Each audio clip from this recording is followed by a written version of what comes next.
അവിടെ ഒരു കർഷക മൈൻഡ് എനിക്കില്ല. പേടി. 10 കവചപ്രാവശ്യം 8 മണിക്കൂറോ വേണോ? ലീഡേഴ്സ് പറയട്ടെ. ഈ ഒരു കോൺഫിഡൻസ് ഞാൻ എൻ്റെ ജോലി വിടാൻ തീരുമാനിച്ചത്. നിങ്ങൾ പലരും ആവേശം കൊണ്ട് ജോലിയൊക്കെ വിടരുത്. നിങ്ങൾക്ക് 100% പ്ലാറ്റ്ഫോമിൽ വിശ്വാസം വന്നു കഴിഞ്ഞാൽ മാത്രമേ നിങ്ങൾ ജോലി വിടാവൂ. അതിലേക്ക് ഇറങ്ങി ചെല്ലണം. ഇതിൻ്റെ ആയുഷിന്റെ പ്രീമിയം മാർക്ക് കിട്ടിയത് എങ്ങനെ? ആയുഷിന്റെ പ്രീമിയം മാർക്ക് കിട്ടണമെങ്കിൽ എൻ്റെ കണ്ടീഷൻസ് എന്താ?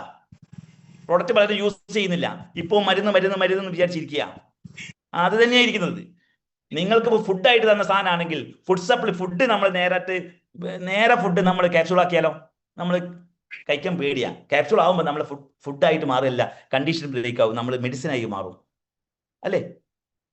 പ്രിസർവേറ്റീവ്സ് പോലും ചേർക്കാൻ നേരെ ഫുഡാക്കി ക്യാപ്സ്യൂൾ ആക്കിയാൽ പോലും നമുക്ക് പേടിയാ.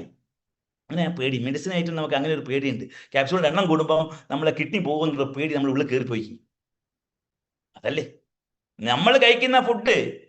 അരിഭക്ഷണം എല്ലാവരും കഴിക്കുന്നല്ലേ? അരിഭക്ഷണം 3 നേരം കഴിച്ചാൽ എന്താ സംഭവിക്കുക? ഇപ്പം എന്താ സംഭവിക്കുക? ഷുഗർ ഫ്രീ ആയിട്ട് വരും. ഷുഗർ വന്നാൽ നമ്മളെ കൊണ്ടേ പോകും. അത് സത്യമല്ലേ?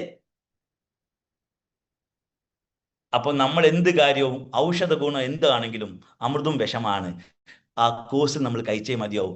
ഔഷധ ഗുണമുള്ള ഫുഡ് നമ്മൾക്ക് എത്തിയിട്ടില്ലെങ്കിൽ അത് ബുദ്ധിമുട്ടാണ്. ഇത് ഇന്ത്യയിൽ 140 കോടി ജനങ്ങളിൽ ഒരാൾക്ക് പോലും ഒരു പ്രൊഡക്റ്റും റിജക്റ്റ് ചെയ്യാൻ പറ്റില്ല എന്നുള്ള ശരിക്കും നെറ്റ്വർക്ക് ബിൽഡിങ്. നിങ്ങൾക്ക് MI ലൈഫിന്റെ എംബ്ലം പോലും നിങ്ങൾക്ക് അറിയാലോ. ഈ ഒരു കമ്പനി മാനേജ്മെന്റിന്റെ ഒരു ഉദ്ദേശം, അവരൊരു നെറ്റ്വർക്ക് ബിൽഡ് ചെയ്തിട്ട് എല്ലാ പ്രൊഡക്റ്റും പിൻ ടു പ്ലെയിൻ. നിങ്ങൾ ആലോചിച്ച് നോക്കണേ. നിങ്ങൾ ഇപ്പം കാണുന്ന വെൽനസ് ഉൽപ്പന്നങ്ങൾ കമ്പനി കോടികൾ മുടക്കാൻ കാരണം എന്താ അറിയോ? വെൽനസ് ഉൽപ്പന്നങ്ങൾക്ക് കമ്പനി കോടികൾ മുടക്കാൻ കാരണം നമ്മുടെ നാട്ടിലെ ഒരാൾക്ക് പോലും ഒരു പ്രൊഡക്റ്റും റിജക്ട് ചെയ്യാൻ പറ്റിയുള്ള വസ്തുത ഉള്ളത് കൊണ്ടാണ്. അവിടെ കോടികൾ മുടക്കാനുള്ള കഴിവും ആസ്തിയും ഉള്ള മാനേജ്മെന്റ് ആയതുകൊണ്ടാണ്. നമുക്ക് നാട്ടിൽ ഒരു കട പോലും തുടങ്ങാനാവില്ല. നടുവണ്ണൂരിന്റെ നാട്ടിൽ റൂം കിട്ടിയ 10 ലക്ഷം റുപ്യ വേണം. ഇനിയാ കച്ചവടം. ഇവിടെയാണ് മാനേജ്മെന്റ് ചില കളിക്കാരല്ല. നെറ്റ്വർക്ക് മാർക്കറ്റ് എക്സ്പീരിയൻസ് ഏത് വകുപ്പ് നോക്ക്, പല കമ്പനിയുടെ മാനേജ്മെന്റ് ദൈവമാക്കുന്ന ആൾക്കാരല്ലേ? അല്ലേ? ദൈവമാ കമ്പനി പൂട്ടിയപ്പോ അതിന്റെ മുമ്പിൽ പിശാചാണോ എന്ന് മനസ്സിലാക്കാൻ നമുക്ക് കഴിഞ്ഞോ? ഈ അടുത്ത് പൂട്ടിയ കമ്പനിയുടെ ദൈവമാക്കി മാറ്റിയില്ലേ? മലയാളികൾ തന്നെയല്ലേ ഏറ്റവും കൂടുതൽ അല്ലേ?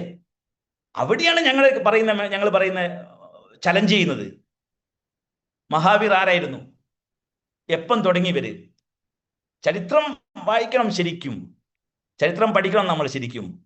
നെറ്റ്വർക്ക് മാർക്കറ്റിലെ എക്സ്പീരിയൻസ് നമ്മൾ മനസ്സിലാക്കിയേ മതിയാവും. അല്ലാതെ നമ്മൾ കളിക്കരുത്. ബിലീഫ് ഇല്ലാണ്ട് നമ്മൾ നിൽക്കരുത്. നിലവിൽ നിങ്ങൾക്ക് ബിലീഫ് ഇല്ലെങ്കിൽ നിങ്ങൾ വേറെ ജോലിക്ക് പോയിക്കൊള്ളണം. അത് സത്യമാണ്. വിജയിക്കില്ല. ഫീൽഡിൽ ബിലീഫ് ഇല്ലാണ്ട് നിങ്ങൾ പോയാൽ നിങ്ങൾക്ക് വിജയിക്കാൻ പറ്റില്ലെന്ന് അടിച്ചു കൊടുപ്പിക്കുക ആൾക്കാർ. ഞങ്ങൾക്കൊക്കെ വിഷമിച്ചതാ. ഒരുപാട് പ്രയാസങ്ങൾ അനുഭവിച്ചിട്ടുണ്ട് ഞങ്ങൾ. ആ ഒരു പേടി എനിക്ക് 2 വർഷം കളഞ്ഞു. പക്ഷേ വിജയിപ്പിച്ച് കാണിച്ചു തന്ന സമയത്ത് ഞാൻ ഏറ്റെടുത്തു. നിങ്ങൾ റെഡിയാണോ?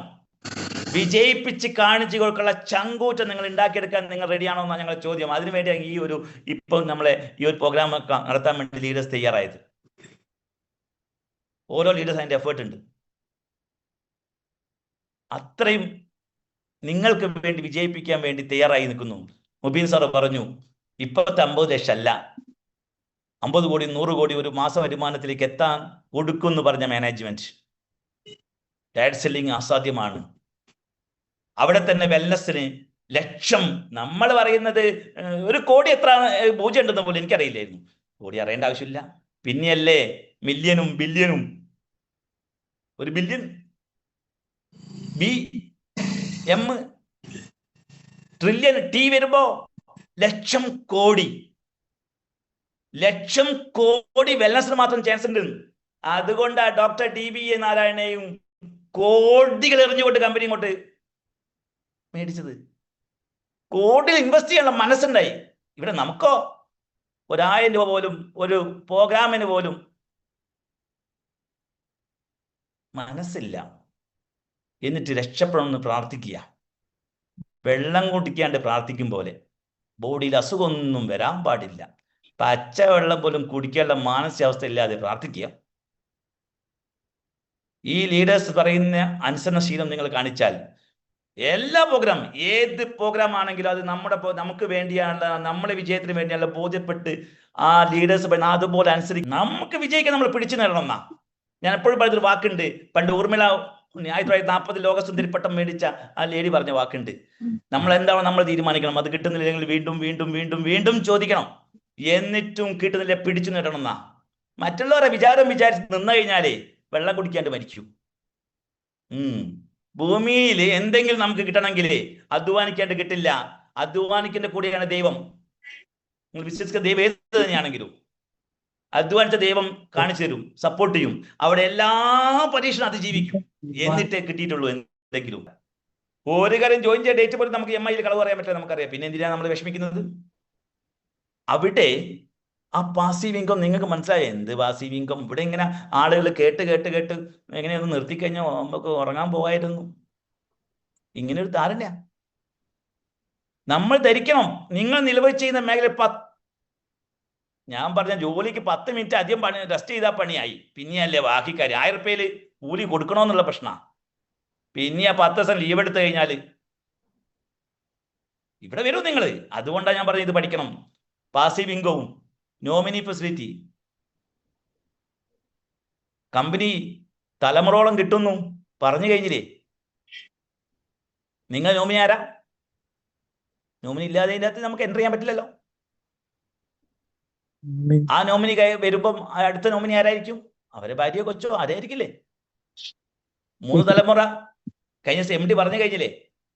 20 വർഷത്തേക്ക് എനിക്ക് വിട്ടു തന്നു, അതിന് ശേഷം നോക്കാൻ മോനുണ്ട്, അവനെ പഠിപ്പിച്ചു കഴിഞ്ഞു. ഫീൽഡ് എക്സ്പീരിയൻസ് ഉണ്ടെങ്കിൽ 2 വർഷം ഫീൽഡിലേക്ക് പോയിട്ട്, അതാ മാനേജ്മെന്റ്. ഒരു കമ്പനിയിലെ ലീഡേഴ്സിനെ മനസ്സിലാക്കാൻ കഴിയണം മാനേജ്മെന്റിന്, അവരുടെ എഫേർട്ട് മനസ്സിലാക്കാൻ കഴിയണം. MD അത് മകൻ അറിയില്ല, അവൻ ന്യൂജനാണ്, ടെക്നോളജി വരുന്ന മകനാണ്, അവൻ ഫീൽഡ് എക്സ്പീരിയൻസ് ഉണ്ടാക്കിയ മാനേജ്മെന്റ്.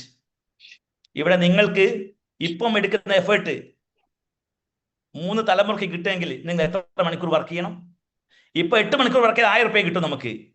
12 മണിക്കൂർ വർക്ക് ചെയ്താൽ 16 മണിക്കൂർ മനസ്സുകൊണ്ട് വർക്ക് ചെയ്യണം. ഊണിലെ ഉറക്കത്തിൽ നിങ്ങൾക്ക് ഈ മൈ ലൈഫ് ഉണ്ടാവണം. അതാ 24 മണിക്കൂർ. നിങ്ങൾ ശരീരമായിട്ട് 12 മണിക്കൂർ വർക്ക് ചെയ്തോളൂ.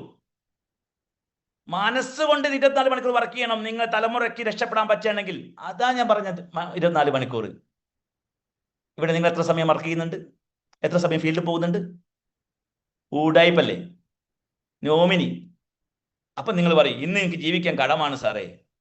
ഇന്നത്തെ കടം നാളത്തെ വീട്ടണമെന്ന് ആഗ്രഹമുണ്ട്. വേറെ എന്ത് പണിയാനുള്ളത്? ഞാൻ ഏറ്റവും കൂടുതൽ മാർക്കറ്റിംഗ് ചെയ്ത മാർക്കറ്റിംഗ് എല്ലാ ഗുണവും ദോഷം അനുഭവിച്ച ആളാ. ടൈം ലിമിറ്റും ടാർഗറ്റ് ഏരിയ ലിമിറ്റും ബോസും ക്വാളിഫിക്കേഷൻ എന്തൊക്കെ തലവേദനയാ. 1 മിനിറ്റ് ലീവ് കിട്ടുമോ? ലീവ് കിട്ടുന്നത് കാല് പിടിക്കേണ്ട അവസ്ഥയല്ലേ? പ്രൈവറ്റ് കമ്പനിയിലൂടെ ഞാൻ ചോദിക്കുന്നത്, ഇഷ്ടത്തിന് ലീവ് എടുത്തു കഴിഞ്ഞാലേ പിന്നെ ലീവ് എടുക്കൽ മാത്രമേ ഉണ്ടാവൂ, പണിഷ്മെന്റ് ആയിരിക്കും. പല കമ്പനിയിൽ എങ്ങനെയാ പണിഷ്മെന്റ് ട്രാൻസ്ഫറാ, ജോലി റിസൈൻ ചെയ്യൂ. ഏത് പ്രൈവറ്റ് കമ്പനിയിൽ വർക്ക് ചെയ്തവനാണെങ്കിലും ഇവിടെ ഒരു ടൈം ലിമിറ്റും ഇല്ല, ടാർഗറ്റും ഇല്ല, ഏരിയ ലിമിറ്റും ഇല്ല. അതും പറഞ്ഞ് പാട്ടും പാടി നടക്കുക, ഒരു പണിയും ചെയ്യാണ്ട്. എന്നിട്ട് രക്ഷപ്പെടാനുള്ള ഒരു ചിന്താഗതി. ഞങ്ങൾ തയ്യാറായി കഴിഞ്ഞു ലീഡേഴ്സ് നിങ്ങൾക്കൊപ്പം നിൽക്കാൻ. എനിക്ക് ഒരു റാങ്കിന്റെ മുമ്പിലുള്ള അത് ഞാൻ മാറ്റിക്കാൻ എനിക്ക് ITC എന്ന് പറഞ്ഞിട്ട് ഞാൻ ചെയ്യേണ്ട പണിക്ക് ഒരു തടസ്സം എനിക്കില്ല. 1 to 1 എങ്കിൽ 1 to 1 ഏത് പണിയാണ് ഞാൻ ചെയ്യും. ഞാൻ എല്ലാവരും ചെയ്യാൻ റെഡിയാ. നിങ്ങൾക്ക് വേണ്ടി നിങ്ങൾ തയ്യാറാവണമെന്ന് എനിക്ക് പറയാനുള്ളത്.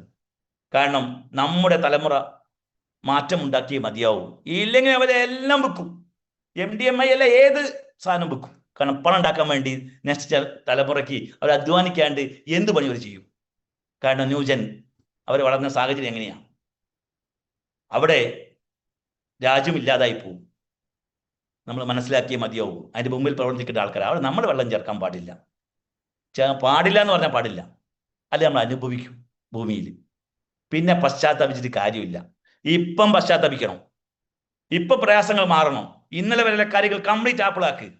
ഞങ്ങൾ ഓർഗനൈസേഷൻ ഒരുമിച്ച് നിങ്ങൾക്കൊപ്പം നിൽക്കാൻ റെഡിയാണ് ലീഡേഴ്സ്. അതിനുവേണ്ടി കഷ്ടപ്പെട്ട് ഇതൊക്കെ ചെയ്യുന്നത്. ലീഡേഴ്സ് ഒന്നും സമയമില്ലായിട്ടല്ല. മോർണിംഗ് മീറ്റ് വേറെ ഉണ്ട്, എല്ലാ മീറ്റിംഗും ഉണ്ട്. എന്നിട്ട് പോലും ഉള്ള സമയം മാറ്റിവെച്ച് ഞങ്ങൾ ഒരുമിച്ച് നിൽക്കാൻ തീരുമാനിച്ചു. ഇങ്ങനത്തെ ഒരു മാർക്കറ്റിംഗ് സിസ്റ്റം വേറെ ഇല്ല. ദൈവത്തിന്റെ സ്വന്തം ബിസിനസ്സാ.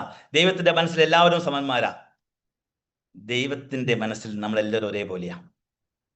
അവിടെ ആ അവസരം നമ്മൾ മാറ്റം ഉണ്ടാക്കിയേ മതിയാവും. ഈ പി വി അശോകൻ സാർ മരിക്കുന്ന സമയത്ത് ഡയമണ്ട് അല്ല, അതിനുശേഷമാണ് ഡയമണ്ട് ആയത്. മേഡത്തെ നിങ്ങൾ കണ്ടിരുന്നോ? കണ്ടില്ലായിരുന്നോ? വന്നവർ കണ്ടിട്ടുണ്ട്, ഇല്ലാത്തവർ പുറമെയാ. അകത്ത് കയറാൻ പറ്റിയില്ല, കയറരുത്, കയറാൻ പാടില്ല. കയറണം ആഗ്രഹിച്ച നേരത്തെ കയറണം. അങ്ങനെ നെഗറ്റീവായി പോകണമെന്നാണ് ഞാൻ പറയുന്നത്. പ്രോഗ്രാം പിശാചിയായിട്ട് വന്നു. ഞാൻ പറയുന്ന പിശാചേതാ? അവിടെ വന്നപ്പോൾ പിശാചി കയറി പിടിച്ചു. അവിടെ നമുക്ക് മുൻകൂട്ടി കണ്ട് നമ്മൾ നേരത്തെ പോയി സീറ്റ് പിടിക്കണ്ടേ? സീറ്റ് പിടിക്കണം. അല്ലെങ്കിൽ റാങ്ക് കയറി ഒഴിവാക്കാൻ പറ്റുന്ന ലെവലിലേക്ക് നമ്മൾ വളരണം. നീ ITC എന്ന് വായിച്ച് ITC ലേറ്റ് ആയിട്ട് പോയാലേ അവിടെ സംഭവിക്കുമോ? സീറ്റ് കിട്ടുമോ? കിട്ടരുത്. സത്യത. കമ്പനി അത്രയും വളർന്നു, കമ്പനി അത്രയും വളർന്നു. അതാണ് മനസ്സിലാക്കേണ്ടത്. ITCക്ക് ഇന്ന് വില ഉണ്ടായിരുന്നോ? ഇല്ല, ഉണ്ടാവരുത്. അപ്പൊ എനിക്ക് ശരിക്കും മനസ്സിലായി, ഇത് പെട്ടെന്ന് കയറിപ്പോണമെന്നാണ്. കയറിപ്പോണം. കമ്പനി വലിപ്പം കാണിച്ചു തന്നു. പണ്ട് മലേഷ്യ പോയി കാണിച്ചു തന്ന സമയത്ത് എനിക്ക് ബോധ്യപ്പെട്ടത്. നിങ്ങൾ ബോധ്യപ്പെടുത്താൻ വേണ്ടിയിട്ടാണ് ഞങ്ങൾ കമ്പനി ഇത്ര എഫേർട്ട് എടുത്ത് നിങ്ങൾക്ക് ആ പ്രോഗ്രാം തന്നത്. മേഡത്തിൻ്റെ കൊച്ചിന് ഒരു ചെറിയ വിഷയം ഉണ്ടായിട്ട് ഹോസ്പിറ്റലിൽ അഡ്മിറ്റ് ആവേണ്ടി വന്നതുകൊണ്ട് ഒരു പ്രശ്നത്തിലാണ്, അതുകൊണ്ടാണ് വരാതായി പോയത്. ഇദ്ദേഹത്തിന് ട്രെയിനിങ് കേൾക്കേണ്ടതായിരുന്നു. വല്ലാത്തൊരു വിഷമം ഞങ്ങൾക്കുണ്ട്. എയർഫോഴ്സ് ഉദ്യോഗസ്ഥനായിട്ട് ജോലി റിസൈൻ ചെയ്ത് വന്നിട്ട് ഇത് ട്രെയിനിങ്ങൾ കേട്ടിട്ടുണ്ടോ? ഞങ്ങളുടെ കോഴിക്കോട് ഔട്ട്ലെറ്റിൻ്റെ ഉദ്ഘാടനത്തിന് വന്ന് ഷിജൻ നായരാ. ട്രെയിനിങ് കേട്ട് കഴിഞ്ഞാൽ അത്രയ്ക്കും മോട്ടിവേറ്ററാണ്. അപ്പം ഞങ്ങളൊക്കെ ഒരുപാട് ഫാമിലിയിലുള്ള എയർഫോഴ്സും CRPF-ഉം മിലിറ്ററിക്കാരൊക്കെ ഒരുപാട് ആളുണ്ട്. അവരൊക്കെ ബോധവൽക്കരിക്കാൻ വേണ്ടി നിൽക്കുന്ന സമയത്താണ് മുമ്പ് സംഭവിച്ചിട്ടുണ്ടായിരുന്നു. അതിൻ്റെ മുമ്പേ ആരോഗ്യപരമായ കാര്യത്തിൽ, ഭക്ഷണത്തിൻ്റെ കാര്യത്തിലൊന്നും അങ്ങനെ ശ്രദ്ധിക്കില്ലല്ലോ നമ്മൾ. അങ്ങനെ സംഭവിച്ചതാണ്. അവരൊക്കെ പറഞ്ഞില്ലേ 30-40 ലക്ഷം മാസം വരുമാനം വരുന്നു. നോമിനി ഫെസിലിറ്റിൻ്റെ 3 ലക്ഷം 2 ലക്ഷം 5 ലക്ഷം അല്ല പറഞ്ഞത്. ഇപ്പോൾ നിങ്ങൾ വിചാരിക്കും ഇതൊന്നും വെറുതെ തള്ളുക എന്നാ. മക്കളെ, ഇപ്പോൾ ഉള്ള ലീഡേഴ്സിൻ്റെ നിങ്ങൾ അളക്കണ്ട. ഇപ്പോൾ ഉള്ള ലീഡേഴ്സൊക്കെ മൈനസ് പോയിട്ട് എങ്ങനെയൊക്കെ കയറി വന്ന് ഉണ്ടാക്കിക്കൊണ്ടിരിക്കുക. ഇതിങ്ങനെ പൈസ വെച്ച് ഇങ്ങനെ കൊണ്ടുപോയി നടക്കുന്നതല്ല. ഇപ്പോൾ എല്ലാവരും നിലവിലുള്ള ഈ വന്ന ആളുകളൊക്കെ കഷ്ടപ്പാട് അനുഭവിച്ച ആളുകളാണ്. ഒരു ഉറപ്പില്ലാതുള്ള ആളുകൾ, അവരെയാണ് ഇപ്പം മാറ്റം വരുത്തിയത്. അങ്ങനെ മാറ്റം വരുന്നത്. ഞാൻ ഇതിൽ വരുമ്പോൾ വീടുമില്ല, വണ്ടിയുമില്ല, കൊച്ചുമില്ല, ഒരു സാധനമില്ല. അത് ഉണ്ടാക്കിയെടുക്കാൻ എളുപ്പമുള്ള പണിയാ ആണോ? ഇപ്പൊ നിങ്ങൾ വിചാരിക്കും കിട്ടുന്ന പൈസ എങ്ങോട്ട് പോകുന്നു? ഇങ്ങോട്ട് പോകുന്നു. ഇവിടെയാണ് മാറ്റം. ഇപ്പൊ WTC മോഡൽ ലീഡേഴ്സ് നിങ്ങൾ നോക്കൂ. ITCന്റെ പല ആളുകളും നിങ്ങൾക്ക് കാണാം. മാറ്റം വേറെ ഏത് മേഖലയിൽ മാറും? അവിടെ നമ്മളെ നടക്കുക, ഇതൊക്കെ വെറുതെ തള്ളുക. നമ്മുടെ ആറ്റിറ്റ്യൂഡിന്റെ പ്രശ്നം കേട്ടോ അത്. ഇവിടെ ഈ ആശയത്തിന് എൻ്റെ മനസ്സിൻ്റെ ഉള്ളിലേക്ക് പ്രചോദനമായ ഒരു വീഡിയോ ആണിത്. സർക്കാർ മേഖലയിൽ ഈ ആശയത്തിനെ കാണുന്ന ഒരു സബ്മിഷൻ അവതരിപ്പിക്കുമ്പോൾ ശരിക്ക് ഏത് മന്ത്രിസഭയിൽ ആര് പ്രതിപക്ഷത്തോ നമ്മളത് സബ്മിഷൻ അവതരിപ്പിക്കുമ്പോൾ അതിനെപ്പറ്റി എതിരെ പറയൂ. അങ്ങോട്ടും ഇങ്ങോട്ടും കോപ്പിയാ. കാണാറില്ലേ? അടി പൊട്ടുന്ന കസരെടുത്തൊക്കെ അടിച്ചെടുത്ത് നടത്തുന്നുണ്ട് നിയമസഭയിൽ. അവിടെ ഒരു സബ്മിഷൻ അവതരിപ്പിച്ച സമയത്ത് മാറി ചിന്തിക്കണം. ഈ ബിസിനസിന്റെ വിജയത്തിന് ഏറ്റവും അനുയോജ്യമായത് മീറ്റിംഗ് ഏതാണെന്നറിയോ? Home meeting. ഹോം മീറ്റിംഗ് നടത്തുന്നവന് കോൺഫിഡൻസ് ഇല്ലാണ്ട്, വിശ്വാസം ഇല്ലാണ്ട് നടത്തില്ല. ഒരാളെ കോൺഫിഡൻസ് അടക്കുന്ന ഏറ്റവും വലിയ കാര്യമാണ് ഹോം മീറ്റിംഗ്. വീട്ടിലേക്ക് മീറ്റിംഗ് നടത്തണമെങ്കിൽ സ്വന്തം അവന് ബോധ്യപ്പെട്ടാൽ മാത്രമേ വീട്ടിലേക്ക് മീറ്റിംഗ്